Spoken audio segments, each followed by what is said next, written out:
All right, ladies and gentlemen, welcome back to the Banger Podcast, episode 2. Still not sure if we're just going to call it the BangerTV Podcast. I feel like that's kind of the norm, is to just call your podcast what it is, BangerTV, and then the word podcast. Yeah, but there's we're not a true crime podcast, but you've got your WTFs and your I don't know. There's Chapo Trap House and stuff. You've got some fun names. Maybe we could leave it up to the viewers to decide a name. Oh, trust me, if they don't like the name BangerTV Podcast, we'll know. Trust me. Very vocal about likes and dislikes. But as long as you're vocal about the likes, then you can be vocal about the dislikes. Then it's helpful. I mean, I don't read the comments. I know Brad does. So we could ask Brad what you guys think of the. I wade into the comments sometimes. I go through spurts where it's fun for a little while, and eventually, it starts to reading the one negative comment in buried among the nice things. Those start to add up, and then eventually you start thinking about them too much, and you're like, all right, I gotta take a break from this. I kind of like the threads, where someone says something that 40 people really strongly disagree or agree with, and it just goes off, and the internet is disgusting. Let's just leave it at that. Yeah. There's some crazy mudslinging going on the internet in those comment sections. I'm always happy when someone puts effort into an insult. I don't mind when it's a creative insult. There was a recent one where a guy said I moved like C-3PO, which I don't know if it was an insult or whether it was an observation. Yo, that's hilarious. Or if it was a gay joke or whatever. But that was funny. And then so my response was, I was like, actually, I think you mean I moved a 3PO, because you can't move a C-3PO because C-3PO is a specific Is a 3PO model droid, of course, and the C is the designator. So those comments are fun and you can interact with them. It's mundane details, Blayne. It's mundane. One of my details. favorite ones is still a guy said, "This guy's just a paid clown," and I was like, "Thanks, that's what I'm going for." That's literally has my Blayne dream Smith, job. Yuck's comedian here. So when people try and insult you, it's fine. It's nice. So if you're gonna make fun of me, put some elbow grease into it. It's been a week since we did one of these, and that was literally the last time I saw you. Yeah, normally we catch each other a little bit more. You had a busy, exciting. I had a busy one. You did a couple of things. I did stuff. I played a show last week, and there's just this thing when you play a local show. People think it should be the easiest thing to pull off ever. Let me tell you.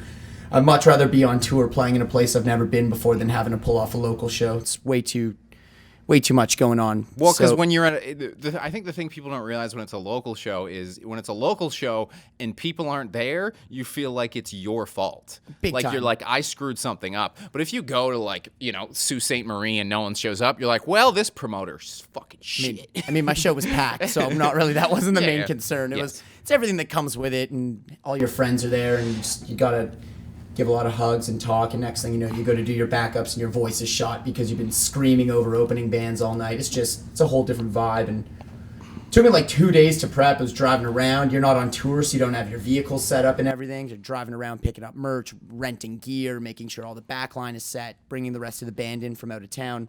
Oh, yeah, and I'd rather drive to Sudbury than drive 20 minutes in downtown Toronto, having to make several stops. Dude, we got to Loden and realized that we had forgotten something at the jam space just down the street, but it was 5 o'clock on Friday in Toronto. About an hour and 40 minutes later, I was back at the venue with the one missing item. Really frustrating. But the show was killer. Iron Reagan headline, Sacred Reich co-headliner. What a sick tour. And Enforced, the opening band from Richmond. I gave them a plug on the Patreon blog a few months ago. They're a killer crossover thrash band. At the risk of sounding like a total plebe, they sound like Power Trip and Iron Reagan. Well, yeah, but it's true. That's hey, the crossover thrash thing is doing great, right? Yeah. Power Trip kind of has kicked a little energy, I think, into the crossover thrash interest. Everybody forgot that punk and metal can sound good together. They picked up where Iron Age left off, I think. Yeah. I think it's a natural progression. But yeah, Enforced, that's my band plug of the episode. Check out Enforced from Richmond if you haven't. They got a new record coming out with their old demos remastered and some new tracks. Definitely worth checking out. And obviously you guys know Sacred Reich are legends, and Iron Reagan, Tony from Municipal Waste, and Phil from Municipal Waste. It's a really fun show. Yeah, that's great. And then you also saw a fun show. Oh, yeah. I went little bit of a heavy metal 6 a.m. hangover train, 5 hours to Ottawa to catch Slayer for the third time on this final never-ending tour. Yep. I'm super okay with it being a never-ending tour because I was not ready for Slayer to retire. Yeah. Imagine you've caught a band on their final tour 3 times over the course of 1 full year, and you haven't had to use your passport to do that. It's pretty true. And I feel like I'm going to catch them again in Montreal this summer without leaving the country. So, are you going to heavy MTL? Yeah, I think that I might. You know what? The more I think about it, I think that's at the end of July. I don't think I'm here. Oh, I'm not going to heavy MTL. I'm definitely going to Quebec Death Fest. Quebec Death Fest is pretty. It's better than the Maryland this year, I think. Wow, the Quebec lineup's better than MDF. I would say the Quebec lineup, and it's not. I don't even think the Quebec lineup's like done yet. I think there's more. No, that's what I thought. Yeah. I thought there was still lots more being announced. So yeah, it's pretty rare that I look at the one that's not Maryland Death Fest and go like, oh boy, I'll take this over. Maryland Death Fest is usually the best lineup of the year outside of Europe, but I don't know. I'm saying Quebec's got it this year. Yeah, I mean, Heavy MTL's got the final Slayer set in Quebec. I think they're advertising it that way. Seriously, it's Slayer final show ever in Quebec. Wow, that's like. I know, it's pretty funny.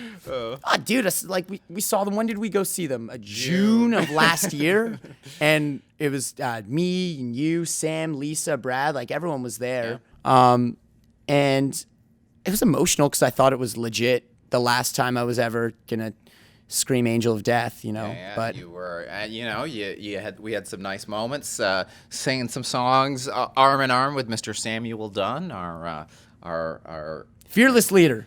Our fearless leader. I wonder how he felt about that show. I wonder if there's any way we could find out how he felt about that show. Sam, are you there? Hey, there we go. It's like a kids' TV show where it's like just behind the curtain. Where's Pokeroo? That's your cue. We're just talking about the Slayer show we all went to. Yeah, that was good. Yeah, when was that? June of 2018. Wow, final tour. Yeah, that was cool. That was fun. When we thought it was the final tour, that was kind of the nice thing is we thought it was the final tour. Now everything after that, there's been like a question mark around, but we got to see the first final tour, which feels like the more. Should always know better than to know that it's the final tour. I when talking about bands and their final tours, I always reference back to Sam's favorite band, Kiss, whom I saw for the first time ever on their farewell tour 19 years ago. How many farewell tours have you seen them on? Well, since that first show 19 years ago, I've seen him about 15 times. So I have no comment on said topic. He loves him so much, he'd rather not comment. I mean, my only comment is my Kiss street joke. I've told you both this. Have you told me your Kiss joke? Yeah, I probably blocked you get it very, out. I hate you it get so very much. offended by it. It's the joke is, what's the best Kiss song? Oh God! Oh no! Don't tell it. It's bad. I remember. Detroit Rock City, because at the end they die. Yes. Dark. Oh, that's dark. That's dark. Back to Slayer, which was not dark at all. Better topic. I remember after that show finished, we were talking about the set list, and we were both stoked that they did Blood Red, like right off the top. It was like the third song. Yeah, in. right. So I was super stoked to hear it again at the show the other night, and they've dropped it from the set list. Yeah. It's funny. I thought that, it made me realize how long it had been since I'd listened to Seasons in the Abyss, and was sort of like, there's a lot of really good songs on that records. On that record. So good. Like it had that kind of like super lean, more mid-tempo kind of vibe. And, it was like, I'm going back to listen to that record. Monster commercial success, obviously. Going back to listening to that record. And that's really going back for you. It's not quite like, when did I discover this record? It's, when did this record come out? And I bought it at the store on the day it came out. Yeah. Of course you did. Yeah. I was there.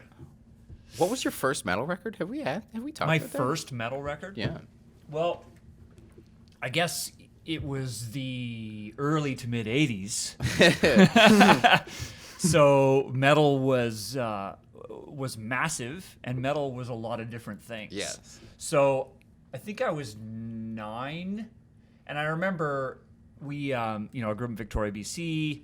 Around that time, that's the kind of age when you're starting to kind of like figure out what's your own music, and you're kind of starting to step away from the stuff that your parents are listening to. Although I was lucky because my parents had pretty great musical taste and there was a lot of good music in the house. But of course, like Much Music MTV was exploding. Yeah. So I remember it being a time, I think it was my birthday or Christmas, and I don't know why, but for some reason I just remember I had to make the choice between two records, and it was either Twisted Sister Stay Hungry or Rat Out of the Cellar. What did you pick? I think I went with Rat Out of the Cellar. Yeah, because great guitar playing, probably. Yeah. It Tip tipped the the scale scales. there, Yeah. right? Like just a little bit more interesting. More interesting musically. of a record. The Twisted Sister is more interesting of a show. kind of thing. Yeah, and I guess maybe Twisted Sister was on Much Music so Oh, yeah. much that I didn't really need to have the record. Stay Hungry is like quadruple times platinum. Yeah. It was a huge album. Yeah. But yeah, that Rat, good choice. Well, Good choice. So that was like the entry. That was Yeah. the gateway drug. Was that moment. All right. Yeah. So I don't know. And then what It was? was pop metal. Yeah. Hey. Right, I mean, well, you can't be like, why weren't you listening to the hard shit when you were 9? And the hard Altars shit of was Madness was and my the hard first shit Yeah. Yeah. was still being invented. Yeah, exactly. Every dude who says that in an interview is lying to you. yeah, He just doesn't want to tell you about Rat and Twisted Sister. There's a reason why we don't jump into the deep end first. Yeah. Exactly. When May not survive. I'm surprised that it was Rat and Twisted Sister, to be honest, because I know you're such a Maiden freak. I figured that some of the earliest exposures to heavy metal would have been Iron Maiden related for you. Yeah. And looking back, yeah, of course, 83. What's that? That's Peace of Mind, and so Number of the Beast Killers and the first record were already out, but. Yeah, I don't know. I think it was to the ears of a 9-year-old. Yeah. Right. The hookiness of that Rat and Twisted Sister, and I think probably Van Halen 1984 Yes. was right in there around that time too. And how much? I mean, because I was born in '86, so I don't quite know. Was Iron Maiden getting like a fair amount of radio play at that point? Because that was definitely a jumbly period. Singer changing and Well, I watched music videos probably more than I listened to the radio. yeah. So well, that's what I mean. Yeah. Yeah, but I mean that. Yeah, Run to the Hills was on. I mean, Run to the Hills was on the Power Hour yeah. like regularly. So yeah, it was there. But it all happened so fast. Like Yeah. That was the first one. But probably I don't know the specific timeline. But like it was probably within a couple of months. I had my first Maiden record, or Yeah. you know what I mean? Like it was just like bang, bang, bang, bang, bang, Yeah. bang, bang. Yeah. When you so find something that fits. It all happened pretty. It was the distance between Rat and Slayer was not that far. Mm-hmm. Well, yeah, I mean, it's interesting that we subgenre everything so much, so it kind of creates like a lot more distance where you have to kind of progress through a bunch of stuff to get to the other end of metal now, where before it would just be like, there's a new metal record out, it's Slayer, there's a new metal record out, it's AC/DC. And now it's like AC/DC isn't even metal whenever we have the like flashback, the whenever we're overkill rewinding. You shouldn't be voting for AC/DC. It's not metal. And it's like, well, I mean, if we're rolling back to a year, we should acknowledge what was metal in that year, kind of thing. Totally. It's interesting. This and I'm sure you guys will have some thoughts to weigh in on this. The scene was so much smaller that bands like Metallica and Wasp were touring together on Ride the Lightning, and it was all just to the mass media and the big magazines. That was all heavy metal, but the fans had started to figure out what subgenres they liked. Yeah. And there's this story of the Ride the Lightning tour in Toronto where Wasp is playing, and like people are throwing shit at them and turning their backs on Wasp. Yeah. Now, fast forward 25 years later, and all those guys who were throwing shit at Wasp, they would go on to realize that Wasp is one of their favorite fucking bands. That self-titled record's incredible. Yeah. But at the time when they were kids, they pushed it away and they opposed it because Metallica was the law. Yeah. Very interesting how perspectives change. Well, and music videos were so huge, like in the 80s, when I was a teenager in the 80s, and it was like, I think what happened really quickly was there very quickly became a dividing line between the heavy music you could see on the Power Hour and the heavy music that you couldn't. And it was like, people forget it wasn't until One that Metallica made their first like proper music video, and it wasn't until Seasons in the Abyss with South of Heaven when Slayer made their first video. So it was like, and I remember Sepultura, like Inner Self, like that was a like super low budget music video, but it was like so cool. Like I remember seeing that and going like, oh wow, like this is something super heavy that's on the Power. That was just such a nice antidote to all the lighter stuff. My point is that I think because things were happening so fast in the 80s, music videos were so huge that dividing line between whether it was a music video heavy band and a non-music video heavy band kind of became really clear. Like you weren't going to see Back to Morbid, you weren't going to see, Chapel of Ghouls, right? So official video. Those were the layers. Like everyone knew by a certain point, everyone knew the metal that was going to be on much music, but beyond that, it was an underworld. It's interesting though. Do we think that nowadays, like because of the divide, like a band like Pantera that started as a hair metal band and then was like, never mind, and let's put that in the closet, and no one talks about that, and no one seemed to want to talk about it. By the way, a band now could never right, bury that past. Oh, that's what I was going to ask, right? Do you think any band could get a transition? No, not they buried it very successfully. Successfully to the point where there's people who love Pantera, and when I say the word projects in the jungle to them, they're like, what is that? I'm like, power metal? Like, no, like they did a great job at burying For that. sure. I think, people who were discovering them in the early 90s when they really were, hit their stride and became a huge band, like even the diehards didn't even know about that past. So you're right. Like, but yeah. Terry Glaze. Good luck doing that. Yeah, I know, right? Yeah.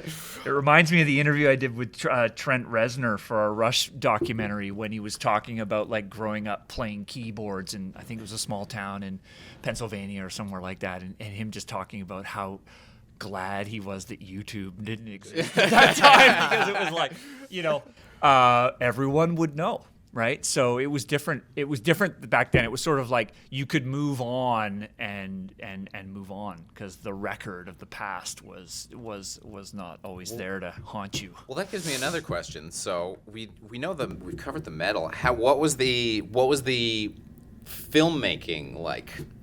Kind of sport. Music videos we're talking about. We're talking about your first, some of your earlier interviews. Yeah. What kind of was the first thing that you think set you on that path?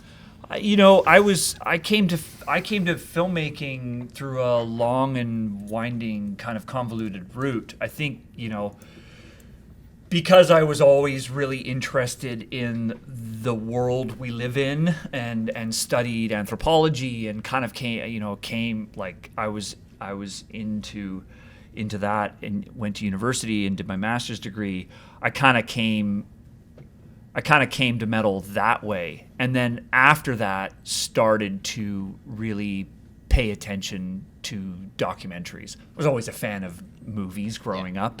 Wizard of Oz was probably the first film that I ever saw that like blew my mind. And, I remember seeing it for the first time. And of course, Star Wars and Raiders of the Lost Ark, that whole like 80s run of Stand By Me, I've been watching with my son who's 7 now, and I'm like, what an amazing movie. And I was 12 when that movie came out, and the kids in the movie were 12. Oh, yeah. So it's like it's 86 film, so I kind of really identified with it. So I was always a fan of films like anybody, but I didn't really start to think about film as a genre or a career, I think, until the kind of, Scott and I started talking about doing a documentary about heavy metal. Then it was more like, and we've said this before, it was more like looking at film through the lens of heavy metal and realizing that Spinal Tap's great, Wayne's World is great, Decline of Western Civilization is great, but we're not going to do that. Yeah. We're going to do something different. So it kind of became a process of like defining, sometimes you got to define what you don't want to do before you know what you do want to do. So that's the long-winded answer. Yeah, it balances out the metal world a bit because almost any time metal was making it to film, it was in like a funny way, which is such a core part of metal. But there's also this like, I know way too much about way too small of a thing section of metal that never really Totally. was covered in any way for anybody. So it wasn't until we started talking about making a film about metal that I immersed myself in Werner Herzog and started paying attention to great music documentaries like, The Last Waltz and all of that stuff. And, at least from a music documentary standpoint, like it wasn't really a genre still in the mid 2000s. I'm talking early 2000s. Like there had been a lot of great concert films and stuff but the genre of music documentary that we now know, and it's really only 15 to 20 years, didn't exist, right? Yeah. So Some Kind of Monster came out shortly before our first film. So and probably the most important person in this whole topic is Michael Moore. Oh yeah, of course, because Michael Moore brought documentaries into the theaters in a major way, the fun documentary. Yeah, the political yet entertaining and kind of that host-driven kind of concept where you're trying to bring a broad audience in to talk about something important that's going on. He was so massive, that was influential. Like prior to him in my lifetime, it's not like people went to the movie theater to watch a documentary. Yeah. Right? It's something you watched on PBS at home. It wasn't that thing. So we were there was with anything, there's a certain amount of timing there that he was just in there at that time when we were talking about a crazy idea about making a film about heavy metal that we wanted to put in theaters. And people are going to watch around the world, and people were thought we were insane. If you're Herzog, what person that you interviewed was your Klaus Kinski? You're just Necro Butcher? You were like, this is really good content, but he might choke me. Well, there is that. Yeah, Necro Butcher, maybe Gall is a close second. Yeah. In terms of here's the... my nemesis has emerged. Yeah. Speaking of these humble beginnings, in the first film, I had always been under the impression that the original concept for Headbangers Journey was to be a book.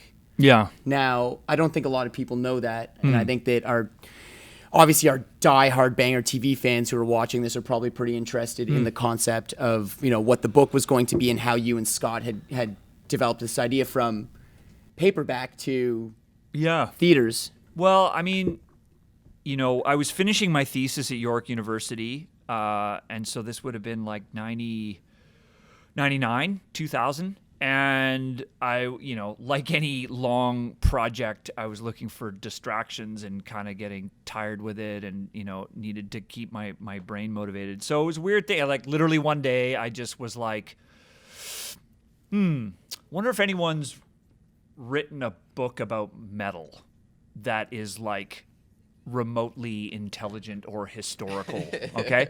And I discovered that there were two, and they still stand the test of time as being, probably the two most important books that have ever been written on metal, which was Dina Weinstein's sort of defining sociological study of metal, and then Robert Walser, who's a musicologist at UCLA, wrote Running with the Devil, which was a bit more, an analysis of the actual music of metal and why it does what it does to our brains and our emotions, when we listen to it. But then I realized there was kind of a bit of a gap there, that no one had really sort of done a good job of taking stock of the history of metal. And the reason why I thought it might be a good time to do it was because nu metal was on planet Earth. Right. And it was what I realized about it from more of an observational perspective was it was like the 80s all over again. Like I talked about earlier, the divide line between MTV metal and the underworld metal. And there was always a debate around what's metal, what isn't metal, what does it sound like, what defines it. And what happened, this is, 10 to 15 years later in the late 90s with Limp Bizkit and Korn and Linkin Park and Papa Roach and Deftones and all this heavy music that was huge, was that all those same debates were happening again. And it was total, and I guess I was old enough to have the deja vu and go, I guess like, and what it said to me was that metal's actually not going away, because it was the next really popular wave of metal since that mid '80s, like Motley Crue, Poison, like Bon Jovi, like chart topping metal. And so it just seemed like a good time where we should be thinking, well, what is the story of this music? So that's what the idea for the book was, which was a bit more of like a straight ahead history, kind of taking stock of the music, because Ian Christie's Sound of the Beast wasn't out yet. I mean, there was a whole bunch of stuff that happened in the early 2000s where all of a sudden metal was kind of like back into the conversation, and it hadn't been for a while, or it seemed that way to me. And then it was literally, Scott and I had known each other since the early 90s. He had lived in Victoria for a number of years. He had moved back to Toronto to start working in film, and had got into music supervision, and we were friends. I had moved out here to go to school, blah, blah, blah. And he said to me, what about a documentary? And I was like, okay, let's look into that. And we looked into it, and we were like, oh, book's one thing, but no one's ever really done anything in depth. And back to the thing about, there was Spinal Tap, and there was Wayne's World, and Cannibal Corpse and Jim Carrey were there on Ace Ventura shortly thereafter. Most ambitious crossover in film history. So that's how, and then the doc. That's how that book idea was born, and then how it segued into the documentary idea. Very interesting. It's somewhat of an untold story and evolution. I guess so. What do you think's better, the East Coast or the West Coast? Of the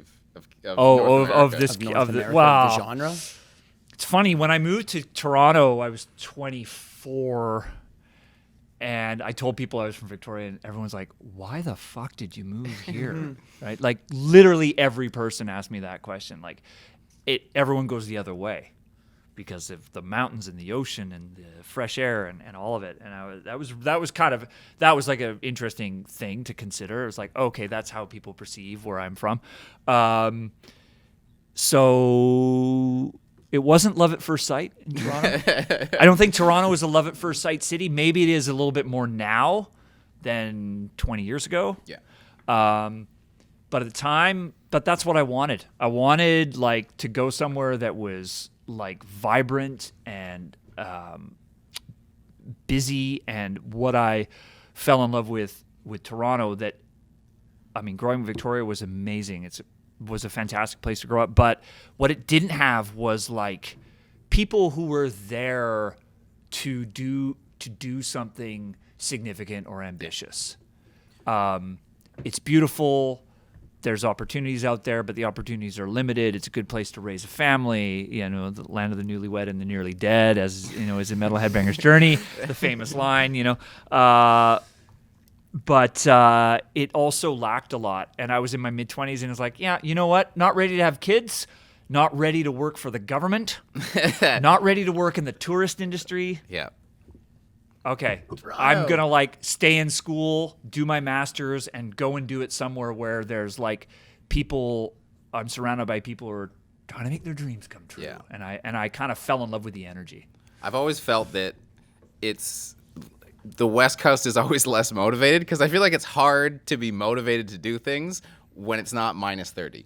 When it's minus 30, you're like, I got to make this movie so I can buy an all right house, because I do not want to be outside right now.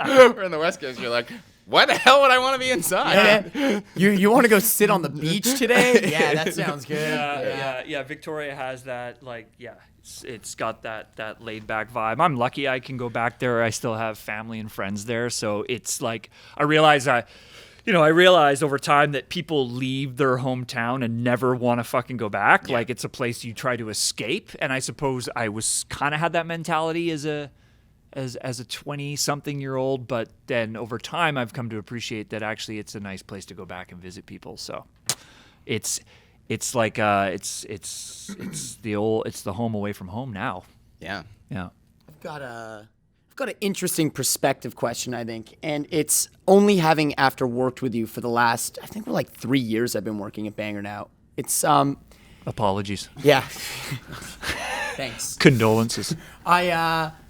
Every show I go to, whether I'm interviewing an artist via Banger or I'm just at a show and happen to meet someone from the production, I tell them I work for Banger, and they instantly respond with not "I know Sam," but "Sam's my friend.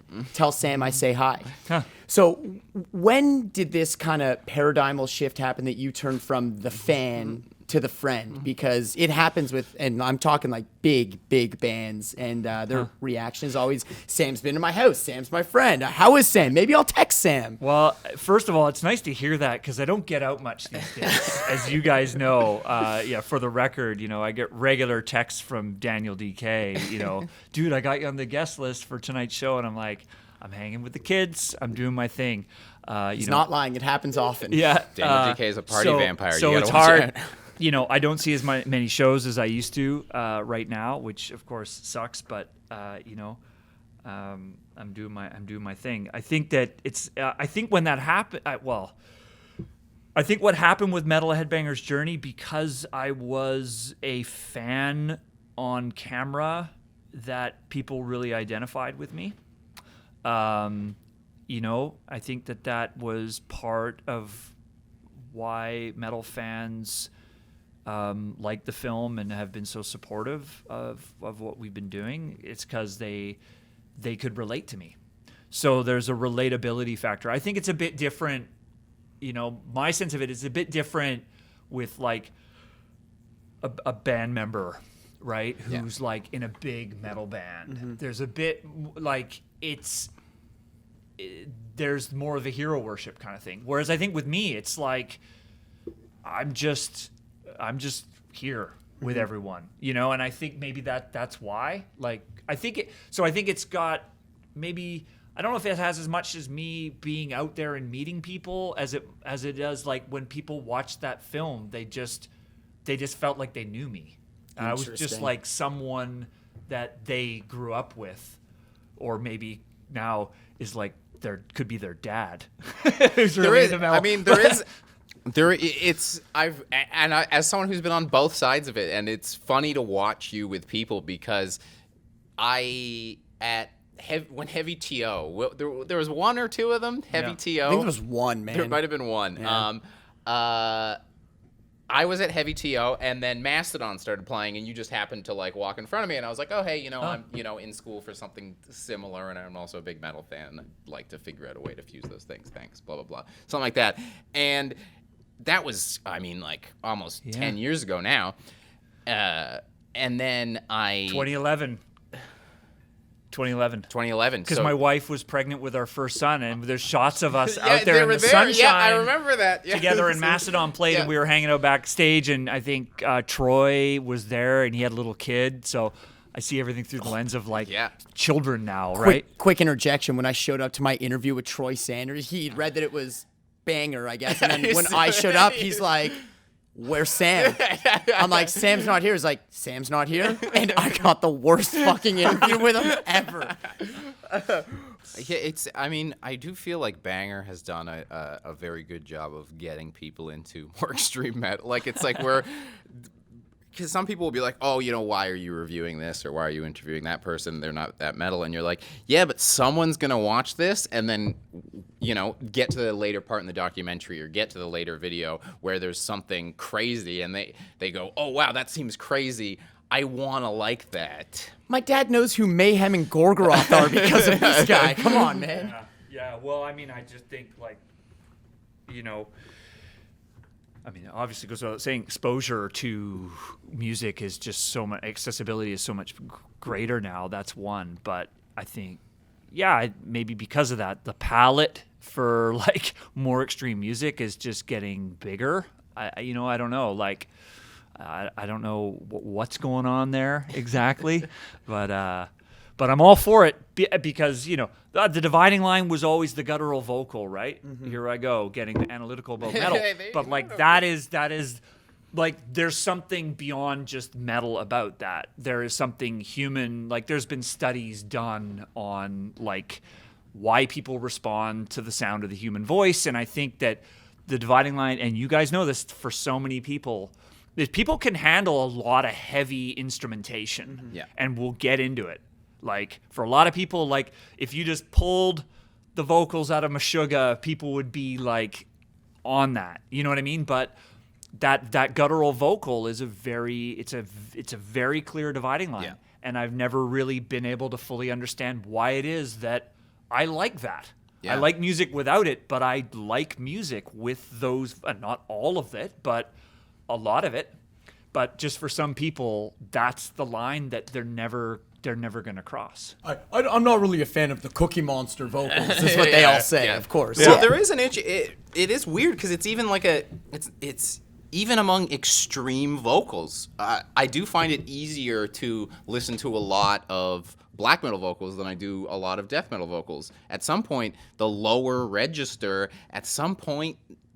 effects seems to have like a different impact than that higher register. So even though a black metal vocal is like, you can like, I feel there's something about it where it's easier to listen to more of that, and I think that's why maybe black metal is currently in like a larger explosion right now. Well, it's true. So your point is like even within the extreme metal community, there are all these lines because it's true. Like for me, like I like a lot of extreme metal, but if I'm on the deserted island, I'm going to take Thomas Lindbergh over Corpse Grinder just because that's like my sweet spot. Yeah. You know what I mean? Yeah. So like I'm with you. Like the super deep guttural death metal vocal, with some exceptions, has never really been my number one choice. But then there's a whole other range of great guttural vocal that hits the center of the dartboard. Yeah, I love the guys who can nail the black metal and like corny thrash style high end screams, but then bring it down to that low. Like I love the band's Skeleton, which was one of the bands that did it for me, the early stuff with the original singer. Yeah, because he's doing great guttural stuff and he's doing the screams and something like it's great, something for everyone. It's a little bit of black, a little bit of death, a little bit of thrash. I love it. I like a good variety, but I hear you on that. If something's too low in the register, constantly too low, like down tuned guitars, we're in B. We're playing really low. We're singing really low. It kind of starts to drone on a bit. It affects your body differently. Yeah, and I think that's like beauty's in the eye of the beholder, right? And a lot of people don't hear it, But for me, there's like you take someone like Thomas Lindbergh, who for me is like he's just got that thing that. Have you ever heard their album Slaughter the Soul? There's a certain audibility to it, though, that I think works. Anyway. Yeah, Don't send me down the At the Gates rabbit hole. No. Yeah, the like brutal death metal is one of the only subgenres where, and again, there's always going to be exceptions. There's going to be a band you hear and you go like, oh, never mind, this is great. But brutal death metal is one of the genres that because there's genres that I just think suck. Like, I think metalcore sucks. I'm not a big metalcore guy. But with brutal death metal, it's like, I don't think... Good thing Brad's not here. Yeah, that's much to Brad's chagrin. With brutal death metal, it's like, I'm not sitting there thinking, like, this sucks. I'm just thinking, like, I can't do this. Like, I don't know what's missing, but I can't... It's beyond me. Yeah. Yeah, it's like the difference of getting like cut with a knife versus hit with a bat. You're like, I'll take the cut with a knife than just this brutal bludgeon. Right. Yeah, I'm really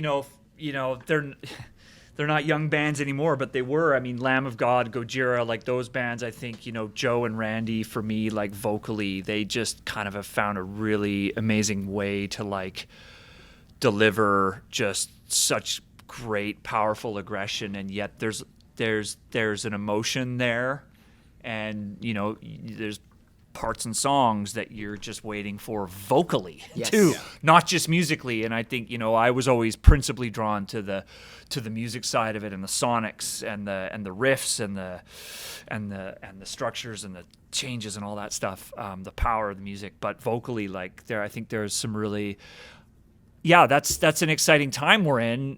The upside of there being so much metal is that there's cream at the top of every pile, right? And so that's kind of exciting because I can't imagine a guy like Joe Duplantier or Randy Blythe, for example, like those two guys, like they couldn't have existed 20 years ago. You know what Yeah. I mean? Like there just wasn't that pathway had not been created yet. I mean, they've created their own pathway to do it, but Yeah. I'm excited about how my point in all this is I'm excited about how the bringing extremity into music can be done in so many different Yeah. ways now.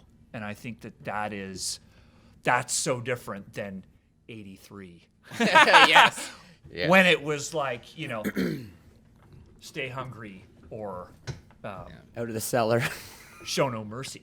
Right? And that seems Or like Black a Metal real. by Venom. Yes. Where it was like different planets. Yeah. Anyway. What 83? What a nice way to bring our conversation full circle and potentially draw to a close. So planetary of you. Right? Gotta get. You're looking at that timer, aren't What a you? host. Buddy, there's these GoPros. There's a got little little timer timers on the on them, side, yeah. and it's perfect for It was funny how this was perhaps supposed to be an interview with Sam Dunn. I was like, how the fuck do we interview Sam? It's such a weird concept to me. The interview the interviewer, we're lucky enough to call a friend and our boss now, which is super cool. But It's nice to be interviewed for a change. yeah, I was gonna ask, when's the last time you did an interview? Well, I guess we do interviews with when our films or series get released, but they're always that's about Not a lot the, of- very that specific. project. not a lot of about- Necro Butcher questions. Yeah, when you- yeah, yeah. Yeah. When's the last time someone asked you about you, right? Yeah, That's the point. yeah, I think Blayne's kind of showing me the ropes. This podcast thing is really just about getting to know the people here. It's a very human, anything goes type conversation. I dig it. So hey, well that's been another episode of the Banger TV podcast. Perhaps still unnamed Banger TV. What do you think of the name Banger TV podcast? Let's wrap on that. Okay, there we It's a go. bit clunky. Metal a Headbangers podcast. Signing off. I still say. See you soon.